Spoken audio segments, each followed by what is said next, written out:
குரு பெயர்ச்சி பலன்கள். குரு பகவான் பார்த்தீங்கன்னா மிதன ராசியிலிருந்து கடக ராசிக்கு வருகின்ற ஜூன் மாதம் 2ஆம் தேதி திருக்கணித பஞ்சாங்கப்படி பயிற்சி ஆகிறார். இந்த மீன ராசிக்காரங்களுக்கு இந்த குரு பெயர்ச்சி எப்படி இருக்கும் அப்படிங்கிற விஷயங்களை தெரிஞ்சுக்கலாம். குரு பகவான் பார்த்தீங்கன்னா கடந்த காலகட்டங்களில் 4ஆம் வீட்டில் அமர்ந்திருந்தார். வருகின்ற ஜூன் மாதம் 2ஆம் தேதி 5ஆம் வீட்டில் பயிற்சி ஆகிறார். இப்போ இதனால் வரைக்கும் உங்களுக்கு பூர்வீக சொத்துக்கள் இல்லை பூர்வீக இடத்துல ஏதாவது பிரச்சனைகள் இருந்தது அப்படின்னா அது எல்லாமே சரியாக உங்களுக்கு காலகட்டம். இல்லை மீனராசிக்காரங்க கல்யாணம் ஆகிருக்கும், குழந்தை பாக்கியம் டிலே ஆகிட்டே இருந்திருக்கும். இந்த வர காலகட்டங்களில் குழந்தை பாக்கியம் கிடைக்கிறதுக்கான ஒரு அருமையான ஒரு காலகட்டம். நான் வரைக்கும் ட்ரீட்மெண்ட் எடுக்கிறேன் சார், எங்களுக்கு சரியான ரிசல்ட் இல்லை, போகாத கோவில் இல்லை, வேண்டாத தெய்வங்கள் இல்லை, பண்ணாத பரிகாரங்கள் இல்லை, எல்லாமே எங்களுக்கு கைவிட்டுட்டு அப்படிங்கிறவங்களுக்கு இந்த வருகின்ற 2026 ஜூன் மாதத்திற்கு அப்புறம் குழந்தை பாக்கியம் கண்டிப்பாக உங்களுக்கு கிடைக்கும்.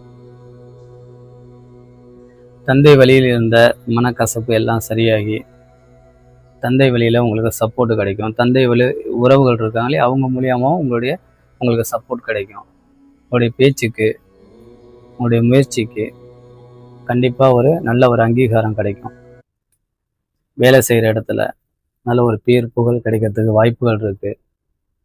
அரசியல்வாதியாக இருக்காங்க அப்படின்னா அவங்களுக்கும் ஒரு பேர் புகழ் கிடைக்கிறதுக்கு வாய்ப்புகள் இருக்குது. வேலை இல்லை சார் அப்படின்னா வேலை வாய்ப்புகள் உங்களுக்கு தேடி வரும். அதுவும் வெளிநாட்டு வேலை வாய்ப்புகள் கூட இந்த வர காலகட்டங்களில் உங்களுக்கு தேடி வரும். வெளிநாட்டில் போய் படிக்கிறதா இருக்கட்டும், இல்லை வெளிநாட்டில் போயிட்டு பிஸ்னஸ் பண்ணுறதா இருக்கட்டும், இல்லை வெளிநாட்டில் வேலைக்கு போகிறதா இருக்கட்டும், இந்த மாதிரி விஷயங்கள் வேலை வாய்ப்புகள் எல்லாமே உங்களுக்கு தேடி வரும் இந்த வர காலகட்டங்களில். அப்போ இந்த குரு பெயர்ச்சி உங்களுக்கு உங்கள் வாழ்க்கையில் ஒரு நல்ல ஒரு முன்னேற்றத்தையும், தந்தை வழியில் ஒரு நல்ல முன்னேற்றத்தையும், தொழிலில் லாபம் 2 மடங்காக கிடைக்கும் உங்களுக்கு. இதனால் வரைக்கும் தொழிலில் ஏதாவது லாஸ் இந்த மாரி இருந்தது அப்படின்னா அது எல்லாமே இப்போ இந்த வர காலகட்டங்கள் எல்லாம் சரியாகி லாபங்கிறது உங்களுக்கு 2 மடங்காக கிடைக்கும். அண்ணன் தம்பி இருக்காங்க அப்படின்னா அவங்க வழியில் இருந்த பிரச்சனைகள், கருத்து வேறுபாடுகள் எல்லாம் சரியாகி குடும்பத்தில் நல்ல ஒரு ஒற்றுமை கிடைக்கும். குலதெய்வத்தோட அருள் பரிபூர்ணமாக உங்களுக்கு கிடைக்கும். இதனால் வரைக்கும் அதில் ஏதாவது தடை இருக்குது, குலதெய்வங்களுக்கு போக முடியல அப்படின்னா அந்த வர காலகட்டங்களில் கண்டிப்பாக குலதெய்வங்களுக்கு ஒரு ட்ரிப்பாவது போயிட்டு வந்துடுவீங்க.